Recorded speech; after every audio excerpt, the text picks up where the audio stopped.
Creative non-fiction. Drafting a fiction. Presented by Group 2. Group members.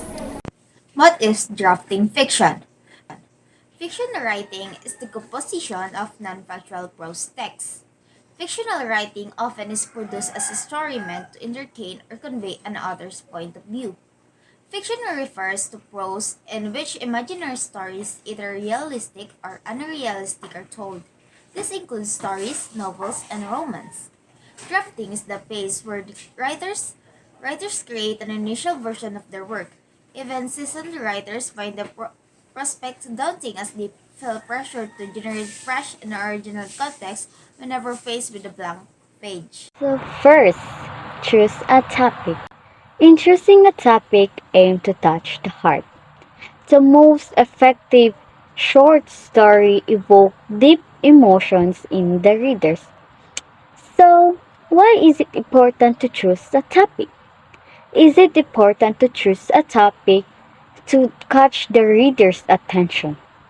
Para mapasabi sila ng, "Rar, bet ko tong." Dahil lang lamang sa topic ay mapapasabi sila ng maganda yung stories na binabasa nila. Second, write a first catchy paragraph. In today's fast-moving world, the first sentence of your narrative should catch a reader's attention. So, is it important to catch a first paragraph? Yes, is it important?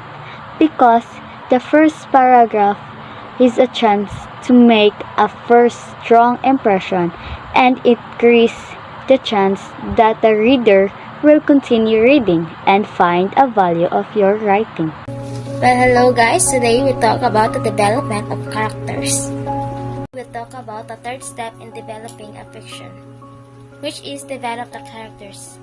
It is the process of creating a persona in a story and the changes this person goes through during the story. In fiction writing, character development is the process of building a unique third-dimensional character with depth, personality, and clear motivations. Character development also refers to the changes a character undergoes over the course of the story as a result of their actions and experiences. Now let's talk about the first step, which is choose your point of view. In short, POV. POV is the narration of the story from the perspectives of the first, the second, and the third person. As a writer, you need to determine who is going to tell the story and how much information is available for the narrator to reveal in a short story. The narrator can be directly involved in the action subjectively, or the narrator might only report the action objectively. There are three ways of how the story can be narrated. The first person, the story can be told from the view of I. The narrator can either be the protagonist or the main character and directly be affected by the unfolding events, or the narrator is a second character telling the story revolving around the protagonist. For example, I saw a tear roll down his cheek. I have never seen my father cry before. I looked away while he brushed his offending cheek by his hand. In this example, the first person's point of view uses the pronouns I in order to tell a story from the narrator's perspective. Next is the second person. The story is directly told to you, with the reader as a participant in the action. For example, you laugh loudly at the antics of the clown. You clap your hands with joy. In the second person's point of view, the reader is part of the story. The narrator describes the reader's actions, thoughts, and background using you. And lastly, the third person. The story tells what he, she, or it does. The third person's perspective can be limited thus. The third, telling the story from one of the character's viewpoint, or omniscient, where the narrator knows everything about all of the characters. For example, he ran to the big yellow loader on the other side of the gravel pit shack. In the third person's narration, the narrator exists outside of the events of the story and relates the action of the characters by referring to their names or using the third person's pronouns he, she, or they. Use settings and context. Settings moves readers when it contributes to an organic whole. So, close your eyes and picture your characters within desert, jungle, or suburb. Whichever setting shaped them, imagining this helps balance location and characterization. Right from the start, view your characters inhabiting distant places. Remember to combine settings with your characterization and plot, to include enough detail to let your readers picture the scene, but only details that actually add something to the story. For example, do not describe Mary locking the front door, walking across the yard, opening the garage door, putting air in her bicycle tires, and getting on her bicycle. None of these details matter except that she rode out the driveway without looking down the street. So, don't forget to combine your settings, characterization, and plot to include more detail to the story. Also, to have more interpretation of this story provided. So, use settings and context to help us to incorporate more the environment, time, and circumstances to understand more the situation. Also, it helps us to convey more accurate and comprehensive message. The number 6 is create a strong climax and resolution for a satisfying story. Climax and resolution is important in a story or if you make a story because a climax, dira ang most tension part of the story. For example, ang isa ka character, siya ang naghimo sa sala, like dira na makabalo ka nga siya dayto ang nakasala. So mao na dira ang climax of the story. And also the resolution, dira na masulbad ang problema nga nahitabo sa story. So, need you na to, if you make a story, need you na to maghimo o kanang nice jud nga climax and resolution para basahon jud sa mga readers nato ang atong gibasa. There are many ways to end a short story well. First is open. The reader must piece together the implication of the final pages. Second is resolve. The meaning of the outcome is clear and fits the preceding event's pattern of cause and effect. Last is returns to the beginning.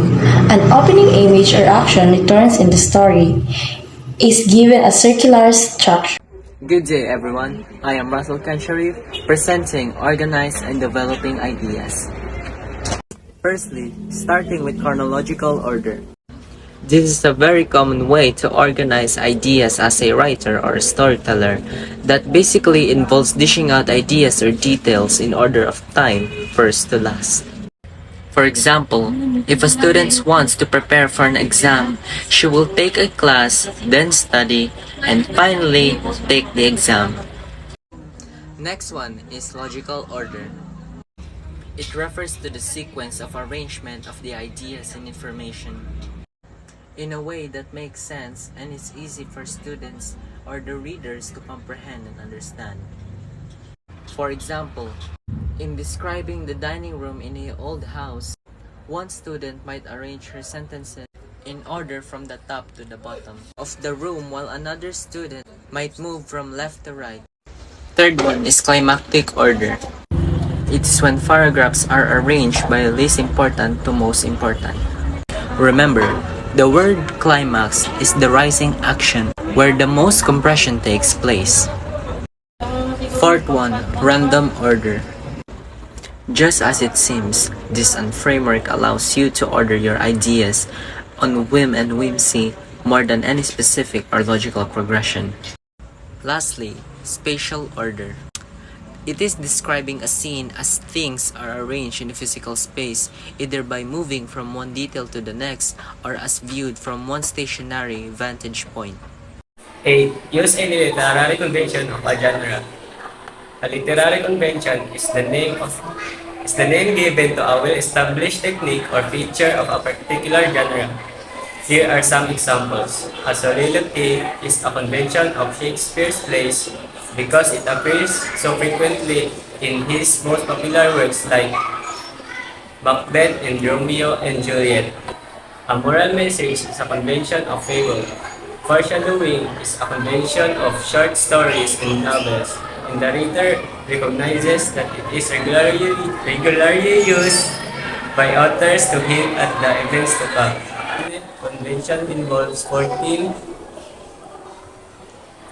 lines. Ensure that themes and techniques have effectively developed. A literary theme is the main idea or underlying meaning a writer explores in a novel, short story, or other literary work. It is why the story happens, it is the message you want the readers to take away. A story theme is often derived from the emotional development of its characters or from the consequences those characters face as a result of their external actions.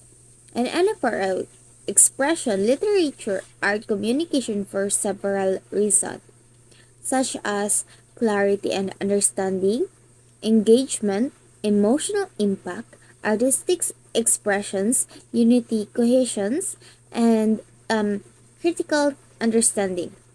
In summary, developing themes and techniques enhances communication, emotional impact, and overall quality or um, artistic and intellectual experience.